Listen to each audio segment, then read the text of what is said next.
Bismillahirrahmanirrahim. Assalamualaikum warahmatullahi wabarakatuh. Bertemu lagi dalam pembelajaran daring hari ini. Kita akan mempelajari tematik 3A, subtema 4, pertumbuhan dan perkembangan tumbuhan. Pembelajaran 4, 5, dan 6. Sebelumnya, apakah Ananda sudah melakukan kebiasaan baik di pagi hari ini? Seperti sholat, mandi, berpakaian rapi, sarapan, dan berdoa? Semoga sudah ya. Adapun pembelajaran hari ini, tujuan pembelajaran adalah seperti di bawah ini. Mari membaca. Perkembangbiakan tumbuhan dengan umbi. Perkembangbiakan tumbuhan juga dapat dilakukan dengan umbi. Ada umbi batang, umbi lapis, dan umbi akar. Kentang dan ubi jalar adalah contoh tanaman yang berkembang biak dengan umbi batang. Bawang dan bunga bakung berkembang biak dengan umbi lapis, sedangkan wortel dan singkong berkembang biak dengan umbi akar. Untuk menambah pengetahuan, silahkan baca juga halaman 110 di buku paketmu. Mari amati jenis-jenis umbi-umbian. Ada ubi, ada kentang, ada singkong, dan juga bawang. Umbi-umbian merupakan makanan yang sangat digemari oleh sebagian besar penduduk Indonesia. Umbi-umbian dapat diolah menjadi berbagai makanan. Dan kamu pun dapat mencari informasi mengenai pertumbuhan berbagai jenis umbi-umbian yang sering kamu konsumsi. Ayo bercerita. Kamu sering mendapat tugas kelompok dari gurumu. Benar bukan? Ketika melakukan tugas kelompok, kita bekerja sama dengan teman-teman. Banyak manfaat yang dapat kita peroleh dari kerjasama. Misalnya, pekerjaan menjadi lebih cepat selesai. Pekerjaan terasa lebih ringan dan mempererat hubungan baik dengan teman. Pernahkah kamu bekerja sama dengan teman-temanmu? Tulislah pengalamanmu di buku kerjamu. Ceritakan di depan kelas dengan percaya diri. Nah, kerjakan juga latihan soal halaman 113 ya. Perkembangbiakan spora. Spora adalah sel yang berfungsi menjadi alat perkembangbiakan. Ukuran spora sangat kecil dan bentuknya seperti biji. Tumbuhan yang berkembang biak dengan spora yaitu jamur, lumut, dan paku-pakuan. Spora berfungsi sebagai alat persebaran, mirip dengan biji. Tumbuhan yang berkembang biak dengan spora antara lain seperti paku dan suplir. Spora terdapat pada daun tumbuhan bagian belakang, berbentuk serbuk. Bentuk spora sangat kecil sehingga tidak dapat dilihat dengan mata.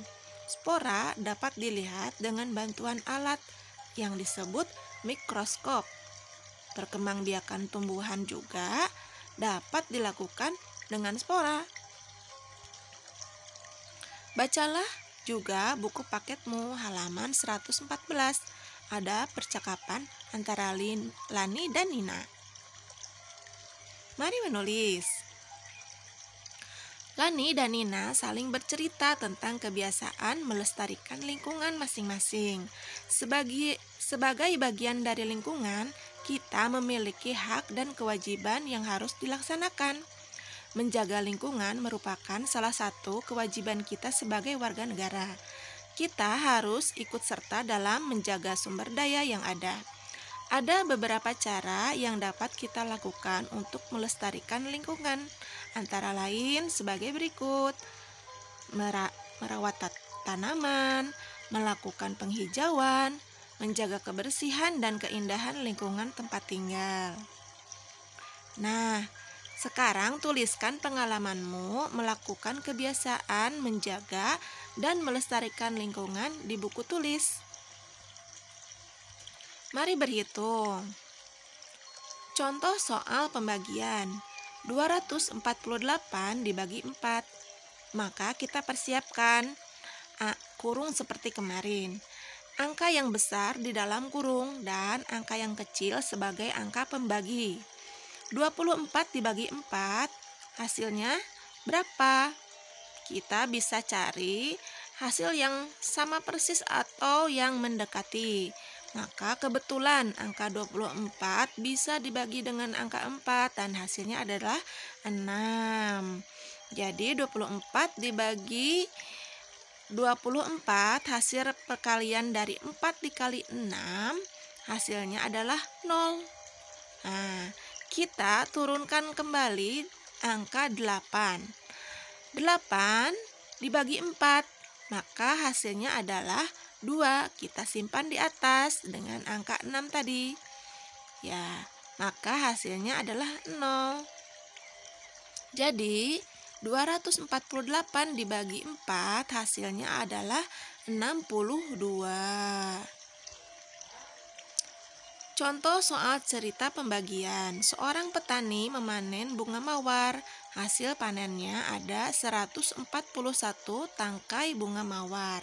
Petani akan menyimpan dalam 3 tempat yang masing-masing memuat tangkai bunga sama banyak. Penyelesaian soal di atas ditulis dalam bentuk pembagian seperti yang tadi di atas ya. 141 dibagi 3, maka kita persiapkan angka yang besar tetap di dalam kurung ya. Angka pembagi kita simpan di samping ya. 141 kita ambil 2 angka ratusan dan puluhan ya. 14. Nah, 14 bisa tidak dibagi dengan angka 3. Ternyata hanya bisa 3 dikali 4, hasilnya 12. Nah, kita simpan angka 12 di bawah 14.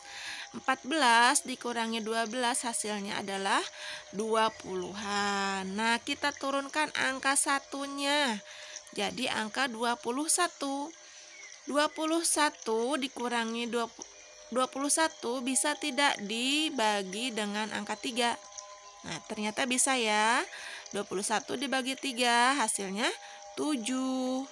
Kita simpan 21 dikurangi 21 sama dengan 0. Nah, semoga kita besok bisa melakukan pembagian ketika tatap muka ya, biar lebih paham lagi. Alhamdulillah, kita telah mempelajari berbagai kegiatan hari ini dengan baik. Semoga pertemuan pengetahuan kita terus bertambah dan bermanfaat di kemudian hari. Terima kasih Ayah dan Bunda telah menemani Ananda belajar. Tetap jaga kesehatan dan ceria selalu. Jangan berhenti belajar dan berkarya. Semangat! Sekian pembelajaran hari ini. Wassalamualaikum warahmatullahi wabarakatuh.